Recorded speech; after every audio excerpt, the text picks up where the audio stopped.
ዛሬ የከበሩ እንግዶች አሉ።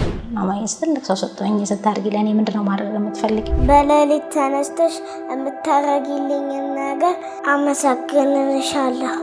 ሐረግ አቤት። ትንሽ ልጅ መሆንሽ መቅረት ትፈልጊያለሽ ወይስ ማደግ ነው የምትፈልጊው? አባቴ ቢኖር እንዴት ያሳድጋኝ ነበር።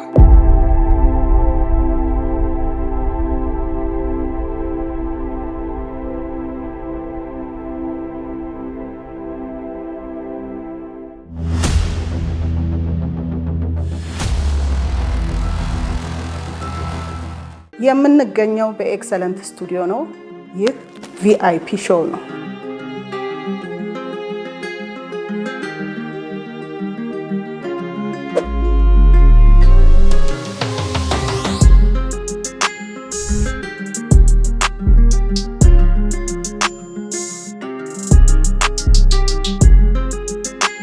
ይህ ራት ቪአይፒ ወይም ደግሞ ለተለዩ ሰዎች ይገባቸዋል ብለን ላሰብናቸው ሰዎች የተዘጋጀ ነው። እንግዶቹ ወደ እኔ አይመጡም።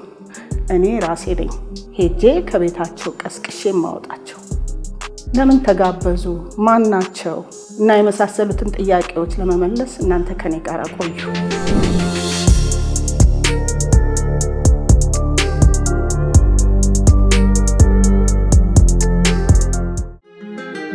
ዛሬ የከበሩ እንግዶች አሉ። በቪአይፒ ራት ላይ በክብር የተገኙ ታዋቂ ሰዎች፣ ባለሀብቶች ወይንም ምሁራን እንዳይመስሏችሁ። ይልቁንም በዚህ አስጨናቂ የህይወት ጉዞ ላይ በየቀኑ በብዙ ውጣ ውረድ ውስጥ እያለፉ ያሉትንና የብዙ ታዳጊዎችን ምሳሌ የሆኑትን ህፃናትን ነው። ለመሆኑ ህፃናቱ ምን ያውቃሉ? ምንስ ያስባሉ? ተስፋስ ያደርጋሉ? እኔ እንዳየኋቸው እንድታዩቸው፣ እኔ እንዳዳመጥኳቸው እንድታዳምጧቸው በዚህ ተገኝተዋል። ቪአይፒ ሾው ዓላማ አለው። ፕሮግራማችንን በጥሞና ከተከታተሉ ዓላማችን ግልጽ እንደሚሆንልዎት ከወዲሁ ልናሳውቅዎት እንወዳለን። የቪአይፒ ሾው አካሄድም እንደሚከተለው ነው። የእያንዳንዱን ህፃናት ኑሮ በቅርበት እንቃኛለን። የእያንዳንዱንም ህፃናት ታሪክ ለየብቻ በየሳምንታዊ ፕሮግራማችን ላይ እናቀርብላችኋለን። በ4 ሳምንት ተከታታይ ፕሮግራም ላይ የአራቱን የህይወት ዳሰሳ እናጠናቅቃለን። በማጠቃለያው ሳምንት ላይም በጠረጴዛ ዙሪያ እንሰበስባቸዋለን። ልብ ይበሉ፣ ዛሬ የሚመለከቱት የአንድ ህፃንን ታሪክ ብቻ ነው። ቪአይፒ ሾው ሳምንታዊ ፕሮግራም በመሆኑ በተለመደው ሰዓት በየሳምንቱ ይመለከቱናል። ከኛ ጋር ቤተሰብ እንዲሆኑ ተጋብዘዋል።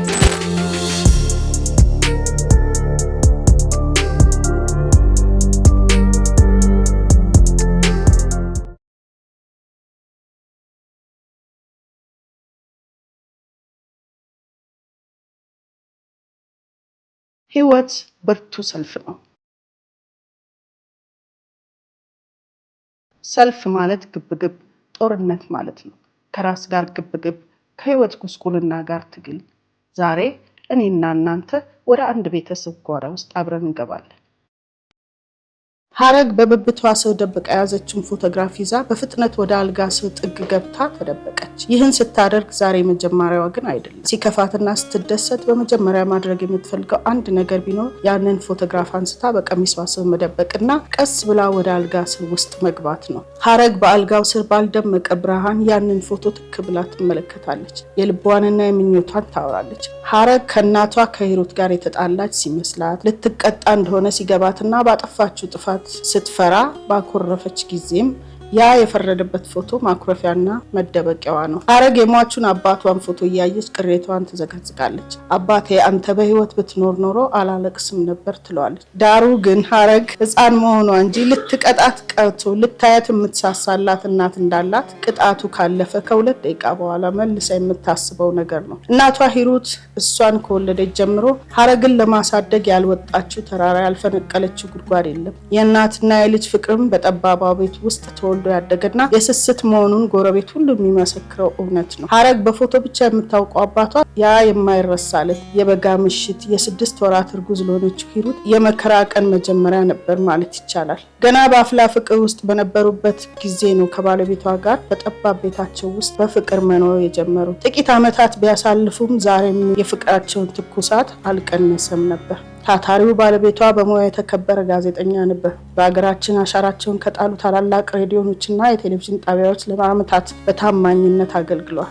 ያ የበጋ ቀን ግን ለእነዚህ ጥንዶች የመከራ ዕለት ነበር። የ6 ወር እርጉዝ የሆነችው ሂሩት የምትወደውን ባሏን ከስራ መመለስ የምትጠባበቀው ቡና አቀራርባ ምግቡን አዘጋጅታ ከጨረሰች በኋላ ጋደም ብላ ነበር። ስልኳም ሲጠራ ፈጠን ብላ ያነሳችው እየመጣው ነው ለማለት የደወለውን ውድ ባለቤቷን ድምጽ ለመስማት ነበር። በስልኩ ውስጥ ግን የባሏን ድምጽ ስታጣ በድንጋጤ ደርቃ ቀረች። ባለቤቷ ደመቀ በድንገት ወደ ሆስፒታል መግባቱንና ህይወቱ አደጋ ላይ መሆኑን ሲነገራት የያዘችውን ስልክ ሳትዘጋ በመሬት ላይ ተዘረረች። ባለቤቷ ደመቀ ወድቆ በጭንቅላቱ ውስጥ ደም በመፍሰሱ ህይወቱ አለፈ። ያ የሞቀው ቤት በአንድ ቀን ወደ በረዶ ግግርነት ተቀየረ። ሊያያት የናፍቃት ልጁን ሀረግን ሳያያት ወደ ዘላለሙ ተሰናበተ። ሀረግ ነፍስ ማወቅ እንደጀመረች ነበር አባት የለኝም ወይ ያለች መጠየቅ የጀመረች። እናቷ ሂሩትም የልጇን ልብ ለመጠበቅ ስትል በልጅ ቋንቋ እየመለሰችላት አሳደገቻት። አባትሽ ሰማይ ቤት ነው ያለው፣ አንድ ቀን እኛም ስንሄድ እናገኘዋለን፣ እስከዛው ግን እንደሚያይሽ እያሰብሽ ነው፣ ሲናፍቅሽም ንገሪው፣ ካለበት ሆኖ ይሰማሻል ትላታለች። ሀረግም እንደሚያያትና እንደሚሰማት እርግጠኛ በመሆን የተነገራትን በሕፃን ልቧ አምና ተቀበለች። ፎቶውንም ጓደኛዋ አደረገችው። ለእሷ ሁልጊዜ ቅርቧ ነው።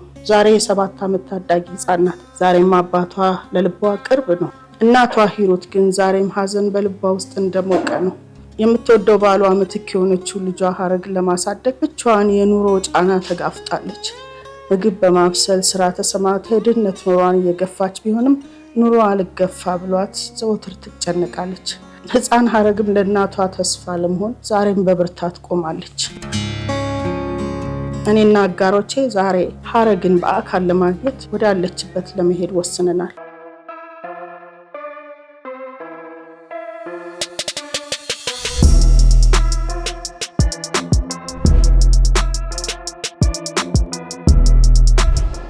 ነሽ እኔ ቆንጆ እንተዋወቅ።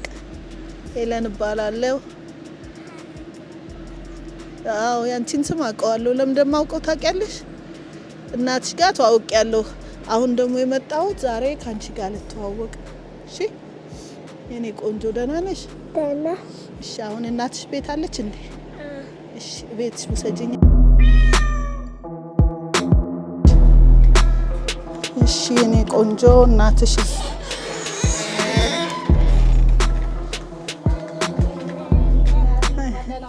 እንኳን ደህና ቆየሽ። እንዴት ነሽ? ደህና ነሽ? እግዚአብሔር ይመስገን ደህና። እሺ እንግባ። እሺ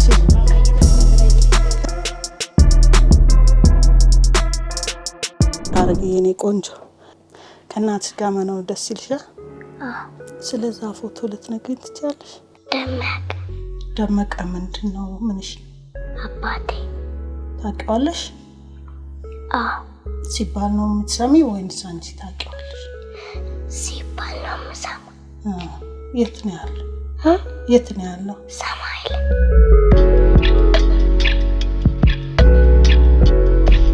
ምን መሆን ነው የምትፈልጊው ስታድጊ?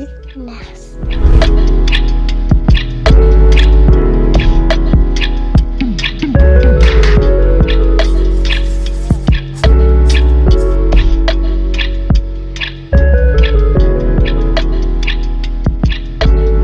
በጣም ለተከበሩ ለተወደዱ ልጆች የተዘጋጀ ራት።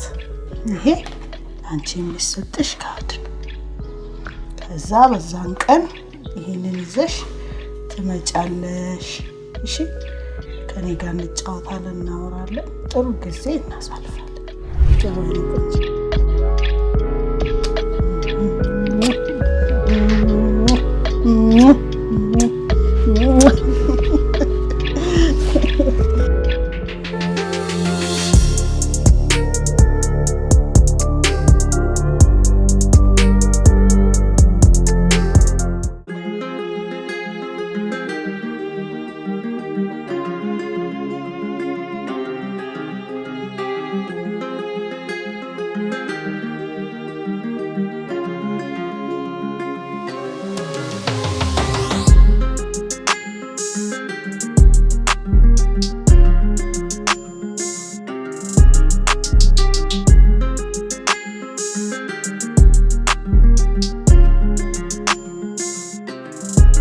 ተመልካቾቻችን እንግዲህ ሁሉም ዝግጅቱ አልቆ አንድ ለአንድ የምናወራበት ሰዓት ነው። እነዚህ ልጆች በተለያየ ችግር ውስጥ የሚያልፉና በየዕለቱ ከቤተሰቦቻቸው ጋራ ችግር ገፈት ቀማሽ ናቸው። በአጠቃላይ ህይወታቸው በብዙ ጉስቁልና የተሞላ ነው። በእርግጥ ለኔ በጣም ስፔሻል ናቸው። ለእናንተም እንደዚሁ ልዩ እንደሆኑ ገምታለሁ። ምክንያቱም ልጅ ሁላችንም የምንወዳቸው ፍጥረቶች ናቸው። ከዛ በተረፈ ደግሞ ሁላችንም ልጆቻችንን በምንችለው አቅም እንንከባከባቸዋለን። የልጆቻችንን ስሜት የነዚህም ልጆች ስሜት ነው ብዬ አስባለሁ። በአጠቃላይ የልጅ ባህሪ የምናውቀው ነውና ንጹህ ስለሆኑ ስለ ንጽህናቸው ልዩ እንደሆኑ አድርገን እንገምታለን እና በዛሬው ውይይታችን ደግሞ ያሉበትን ሁኔታ ያብራሩልንና ስለነሱ የበለጠ እንድናውቅ እድል ይሰጡን ይሆናል። አለበለዚያም ደግሞ ከኛ ጋር ደስ የሚል ጊዜ አሳልፈው ይቺን ቀን ሁልጊዜ የሚያስቧት ሆና ታልፍ ይሆናል። ይሄንን እንግዲህ ከኛ ጋር ቆይታችሁ አብረን የምናየው ነው።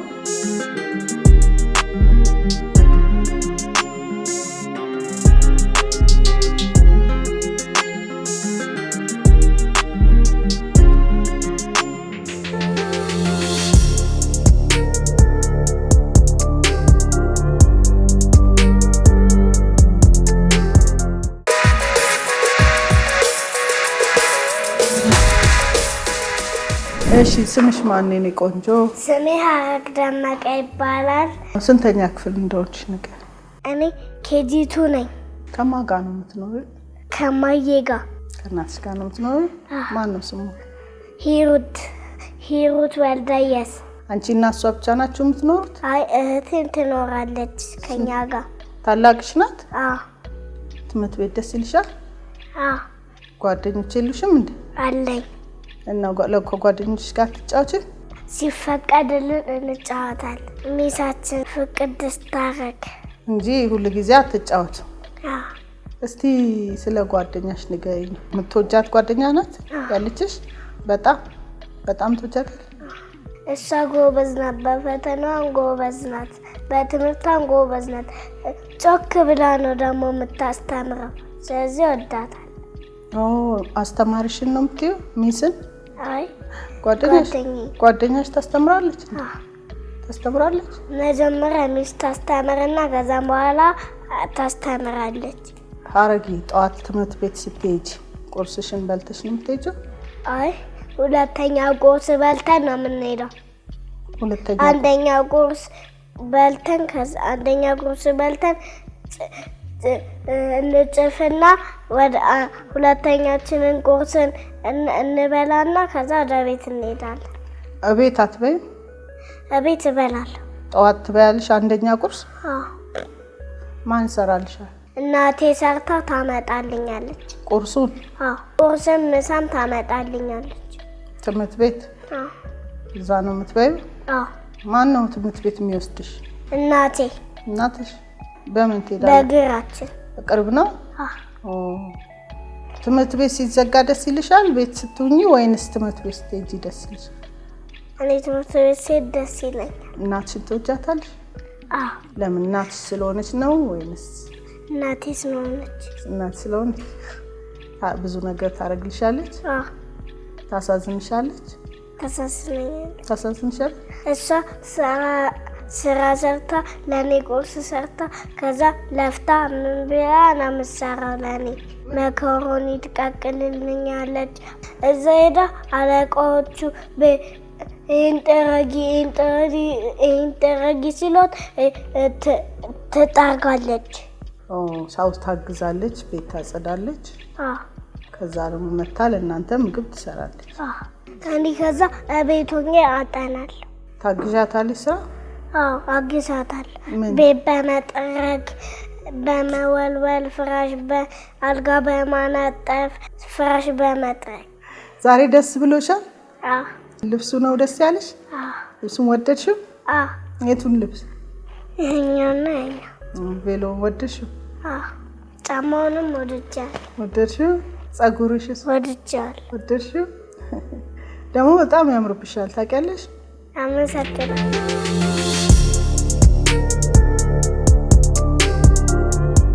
ሀረግ አቤት። ትንሽ ልጅ መሆንሽ መቅረት ትፈልጊያለሽ ወይስ ማደግ ነው የምትፈልጊው? ማደግ ነው። ትልቅ መሆን ይሻላል? ትልቅ መሆን እፈልጋለሁ። ለምን የታመሙትን ሰዎች የበሽተኛ የሆኑትን ሰዎች አክማል። ታብሌትሽ ያምራል። ወደድሽው? ብዙ ስራ ሰራበታል። ስለዚህ አንቺና እናትሽ ብቻ ናቸው አይደል የምትኖሩት? እህቴም ትኖራለች። እህትሽ አለች? ሐረግዬ ደብዳቤ እንድትጽፊ ይፈልጋለሁ። እሺ፣ አሁን እዛ ስትሄጂ እስክሪብቶና ወረቀት ይሰጣችኋል። ለማን ነው መጻፍ የምትፈልጊው? ለእናትሽ መጻፍ ትፈልጊያለሽ? ለአባትሽ ወይ ለፈለግሽው ሰው አንድ ሰው መረጪና ደብዳቤ ጻፊ። እሺ፣ ደብዳቤውን ግን ለእኔ ትሰጪኛለሽ። እሺ።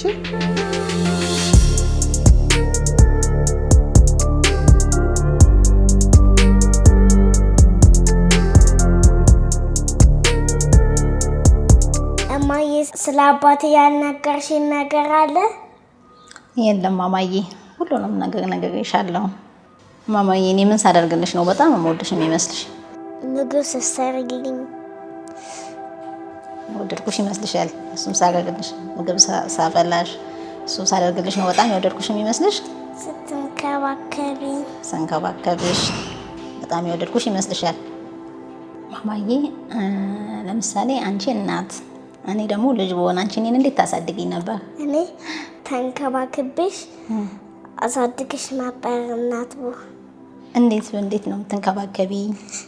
ምግብ ሰዓት ሲደርስ አበላሻል።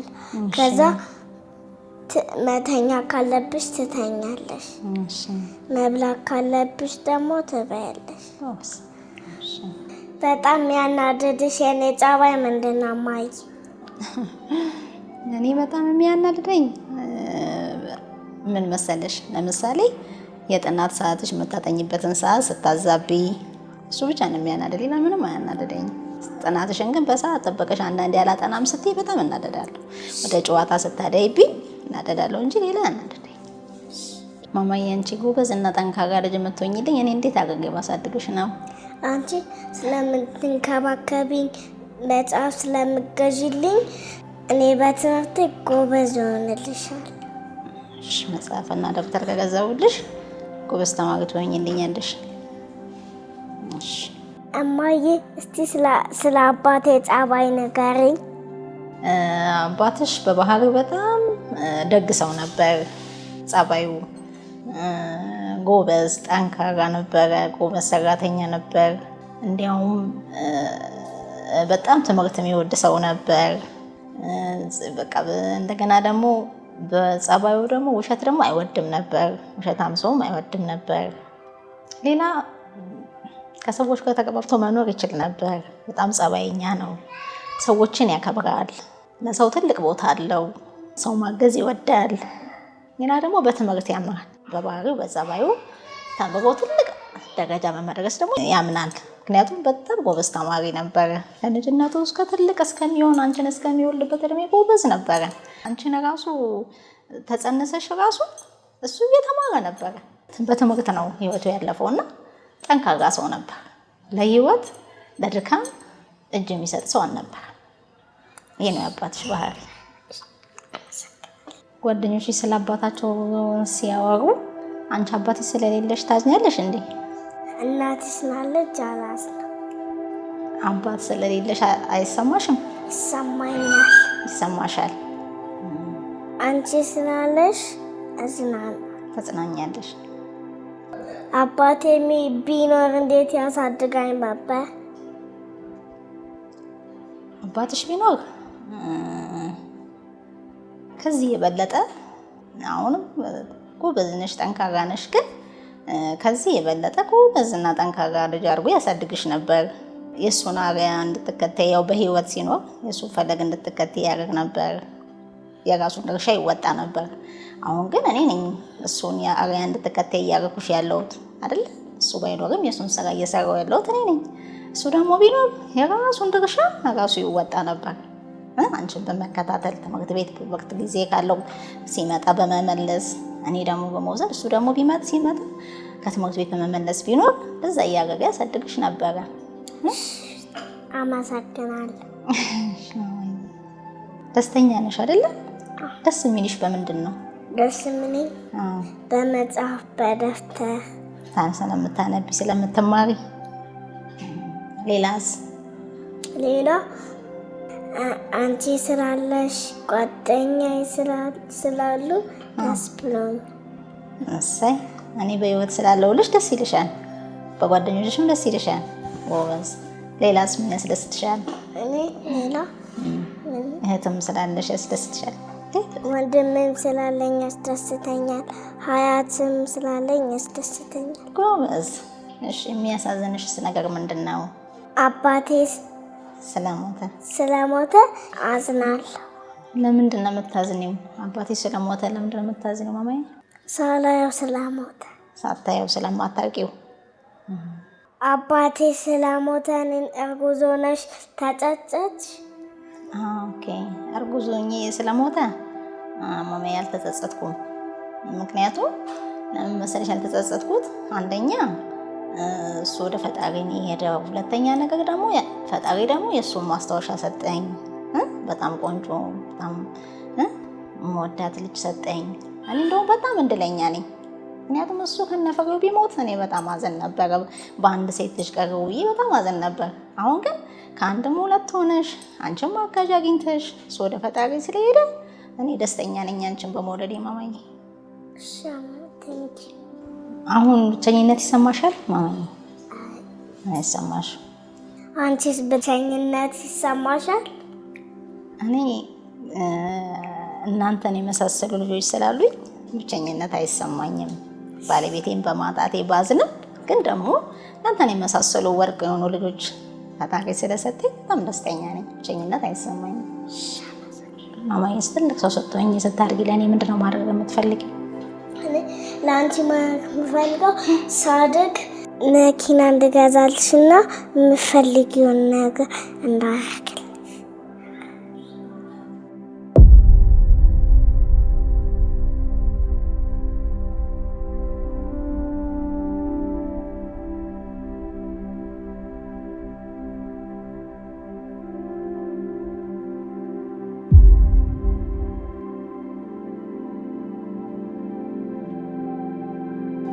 ማማዬ አንቺ ለእኔ የምትፈልጊውን ነገር የምታደርግልኝ አሁን የምታደርግልኝ ያልሽውን ነገር የምታደርግልኝ ምን ስትሆኝ ነው?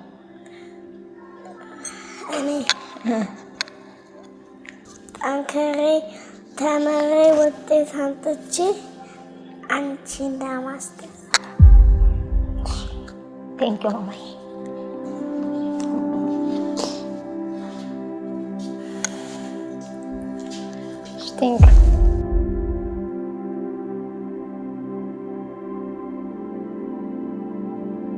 አይዞሽ አታልቅሽ።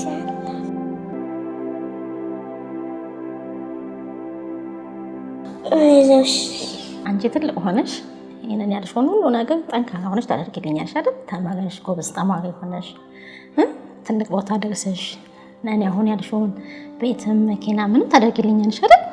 እንዴት ነው የምትወጪ?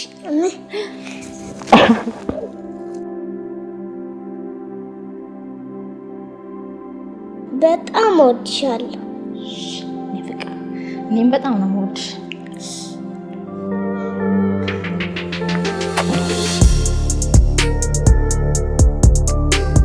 እኔ ምን ስሆን ስታየኝ ነው አንቺ የምታዝኒው? ስታለቅሺ ሳይሽ አዝናለሁ ማማዬ። ለምሳሌ በአሁኑ ሰዓት ይሄ ነገር ቢኖረኝ ይሄ የለኝም ብለሽ የምትይው ነገር ምንድን ነው? አሁን የሌለሽ ነገር ምንድን ነው? እኔ እንዳደርግልሽ የምትፈልጊው ምንድን ነው? የተት መጽሐፍ። እማዬ እወድሻለሁ። አንቺ በሌሊት ተነስተሽ የምታረጊልኝን ነገር አመሰግንሻለሁ። እወድሻለሁ ማማዬ። እኔም በጣም ነው የምወድሽ። ከምንም በላይ ደግሞ አንቺን በጣም የምወድሽ ደግሞ ብዙ ነገር መረሳብሽ የባለቤቴ ማስታወሻ በመሆንሽ በጣም በቃ በጣም ነው የምወድሽ። ትልቅ ቦታ እንድትደርሽልኝ እፈልጋለሁ። ያ ደግሞ የዘወትር ጸሎቴ ነው። ጎበዝ ተማሪ እንድትሆኝልኝ እፈልጋለሁ። ጠንካራ ልጅ እንድትሆኝልኝ እፈልጋለሁ። ከምንም በላይ ደግሞ አድገሽ ትልቅ ሰው ሆነሽ ጥሩ ቦታ ደርሰሽ ደግሞ የሞተውን የአባትሽን ስም እንድታስጠሪ እፈልጋለሁ። እሺ ማማዬ እኔ በህይወቴ በጣም የሚቆጨኝ ነገር ምን መሰለሽ? አንደኛ አባትሽ አንቺን ሳይ በመሞቱ በጣም ይቆጨኛል። እንደዚህ ጎበዝ ልጅ መሆንሽን፣ ቆንጆ ልጅ መሆንሽን፣ ጎበዝ ተማሪ መሆንሽን ሳይ ማለፉ በጣም ነው ውስጤ የሚያዝ ነው።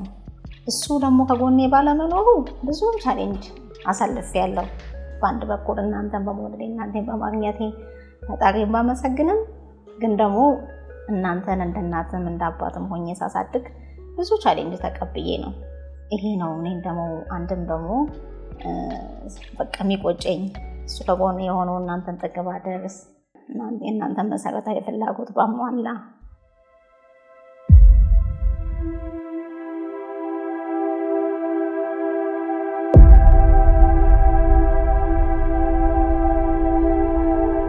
ይሄ ነው በጣም የሚቆጨኝ።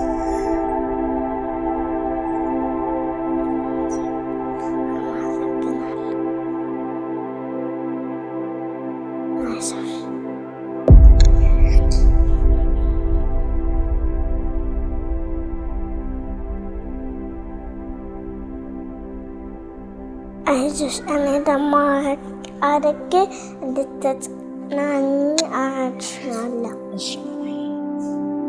አመሰግናለሁ። ጠንካራ ልጅ እንድትሆኚ እፈልጋለሁ። በጣም እወድሻለሁ። እኔም በጣም ነው የምወድሽ። እኔም በጣም እወድሻለሁ። ትልቅ ደረጃ ላይ ደርሰሽ እንደ አባትሽ ጎበዝ ተማሪ ሆነሽ ጠንካራ ሰው ሆነሽ ልታድጊ እፈልጋለሁ። የአባትሽን ፈለግ እንድትከተይ እፈልጋለሁ። አባትሽ በህይወት ሲኖር ጠንካራ ሰው ነበር፣ ጀግና ነበር፣ እጅ የሚሰጥ ሰው አልነበረም እና ከአንቺ እንደ አባትሽ ጠንካራ ሰው እንድትሆኚ ጎበዝ ተማሪ እንድትሆኚ እፈልጋለሁ። እሺ ማማዬ?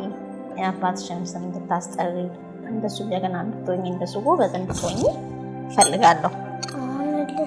እሱን ትሆኚልኛለሽ? እሱን ቃል ትገቢልኛለሽ? ጠንካራ ሆናለሻለሁ። እኔም እሱ ነው የምፈልገው። ግን ጠንካራ እንድትሆኚልኝ፣ ትልቅ ቦታ እንድትደርሽልኝ የዘወትር ጸሎቴ እሱ ነው። እሺ እሺ ማማዬ።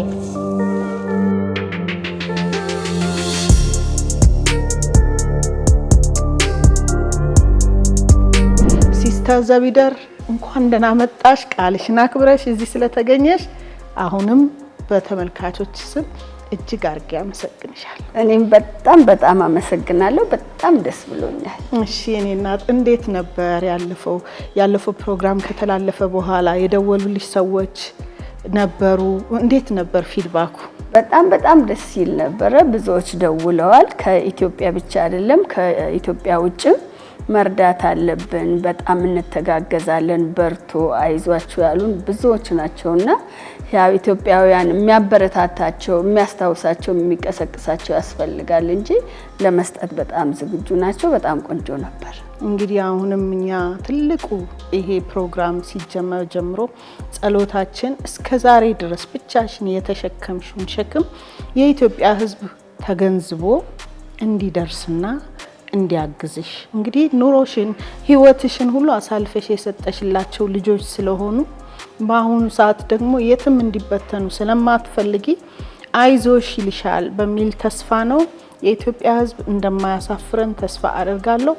አሁንም እንግዲህ ዛሬ ከኛ ጋራ እንዲህ አይነት ቆንጆ ጊዜ የሰጡንን ስናወራቸው የሚጣፍጥ ቋንቋ ያላቸውን ህፃናትን በቤታቸው በምትችው መልኩ ልታግዣቸው ቃል ስለገባሽ እጅግ አርገን አሁንም እናመሰግንሻለን። እንግዲህ ስለዚህ ደግሞ እኔም ከምናገረው በላይ ደስ እያለሽ እንደምታረጊው አምናለሁ እና ምን የምትይን ነገር አለ ወይ? እንግዲህ ያው ሜሪጆይ የሚሰራው ስራ ለእናንተ አዲስ አይደለም። ሜሪጆይ በጣም ሰፊ ስራ ይሰራል። ይሄንን ስራ ደግሞ እያገዛችሁ ያላችሁ ብዙዎች አላችሁ። በቅርቡ ካምፔን ጀምረንም ብዙዎች ድጋፍ አድርጋችኋል። በተለይ ደግሞ አሁን ከጎዳና ላይ ያሉትን ነውና የሄለን ሾው እያነሳ ያለው እንግዲህ ይሄንን ሄለን ሾው ለጎዳና ተዳዳሪዎች መርዳት አለብን ብሎ ስለተነሳ ሄለን በጣም አመሰግናለሁ። በጣም ደፍሮ ለመግባት ብዙ ሰው አልደፈረም። አንቺ ግን ጎዳና ላይ ያየሽው ነገር ነው ልብሽን ነክቶ አልቅሰሽ በቃ ከዚህ በኋላ ብለሽ ይሄን ስራ የጀመርሽውና በጣም እናመሰግናለን። አሁንም ብዙዎች እየደወላችሁ ነው፣ ድጋፋችሁ አይለየን እላለሁ። አዎ እኔ በጣም ነው የተደነቅኩት። ድሮም ቢሆን የምትሰሪውን ስራ አውቃለሁ። ነገር ግን በቅርበት ደግሞ ሳውቅ ሄጄ ስጎበኝ ሳይ የተሸከምሽው ነገር ቀላል እንዳልሆነ እኛም እንደ አገር ኃላፊነት እንዳለብን ስለተሰማኝ ነው። እንግዲህ ይሄን ስሜቴን የኢትዮጵያ ሕዝብ በሙሉ ይጋራል ብዬ ተስፋ አድርጋለሁ። ሲስተር ዘቢደር ዛሬም የመጣችሁ ከኛ ጋር ድንቅ ጊዜ ያሳለፉትን ህፃናት አይዟችሁ አለንላችሁ በሚል በተወሰነ ደረጃ በወራዊ ተቆራጭ በማድረግ ቤተሰቦቻቸውን በማገዝ ልጆቹ ትምህርታቸውን እንዲቀጥሉ ደስ የሚል ቀን እንዲያሳልፉ አትሊስት በትንሹም ቢሆን ጥያቄያቸው የሆኑን የምግብ አቅርቦት እንዳያጡ ለማገዝ ነው።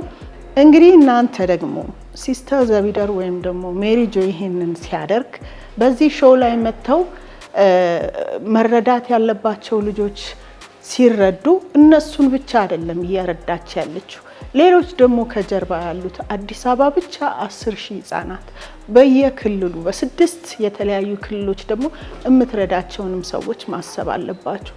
ስለዚህ ተጋግዘን ከድህነት እንድንወጣ ሁላችንም በዚህ ቃል እንድንገባ ደግሞ የሲስተር ዘቢደር ራዕይ እንድንደግፍ ለምናለው።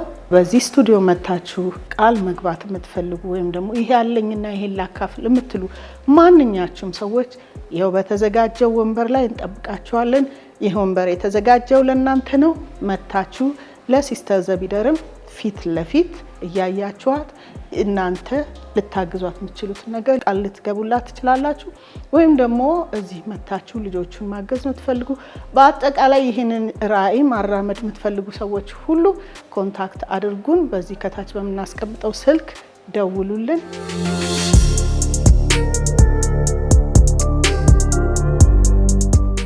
ተመልካቾቻችን እስካሁን ከኛ ጋር ቆይታችሁ የዛሬ ባለታሪካችንን ህይወት በጥቂቱም ቢሆን ተመልክታችኋል። በሚቀጥሉት ሳምንታት ደግሞ እንደሷ ያሉ ሌሎች ባለታሪኮችን በተከታታይ ይዘንላችሁ እንመጣለን። ከዛም ደግሞ የራቱ ግብዣ በአንድ ላይ ተሰብስበው ደግሞ ያቀረብናቸው እንግዶች በሙሉ የሚተናገሩበትን ፕሮግራም ራሱን የቻለ አንድ ፕሮግራም አድርገን እናቀርብላችኋለን። ስለዚህም ዛሬ ያያችኋትን እንግዳችንን እና ሌሎች የምታያቸው እንግዶቻችንን በሙሉ በድጋሚ በጠረጴዛ ዙሪያ ስለምትመለከቷቸው በዛ ጊዜ ደግሞ ሌላ ፕሮግራም ይኖረናል ማለት ነው። እንግዲህ እነዚህ ልጆች እዚህ ድረስ የጋበዝንበት ምክንያት እንዲሁ እራት ጋብዞ ለመሸኘት ብቻ አይደለም። እራት ጋብዞ ብቻ ለመሸኘት ቢሆን እናንተም ጋር ሳናመጣቸው በግላችን ያንን አድርገን እንሸኛቸው ነበር። ነገር ግን ተመልካቾቻችን እዚህ የመጡበት ምክንያት ዓላማ አለው። እናንተ እንድታዩቸው፣ እንድትወዷቸው፣ እንድታዝኑላቸውና እንድትራሩላቸው ስለምንፈልግ እኛ በእነሱና በእናንተ መካከል ድልድይ ለመሆን ነው። ለሚሰጡን እንስጥ፣ ለሚረዱ እንርዳ። በቀጥታ የሜሪ ጆ ኢትዮጵያን አግኝታችሁ ማነጋገር ወይም ደግሞ ስጦታችሁን መስጠት የምትፈልጉ በምናስቀምጠው የሜሪ ጆ ኢትዮጵያ ስልክ ቁጥር ልታገኟቸው ትችላላችሁ። ህፃናቱንም እንግዲህ ህይወታቸውን የሚቀይር ነገር ከእናንተ እንጠብቃለን። በቀጣይነት ከኛ ጋራ በመስራት አብራችሁ እነዚህን ልጆች ህይወት ለመለወጥ እንደምትዘጋጁና ተባባሪ እንደምትሆኑ እናምናለን። በቀጣዩ ፕሮግራማችን እስከምንገናኝ እናመሰግናለን።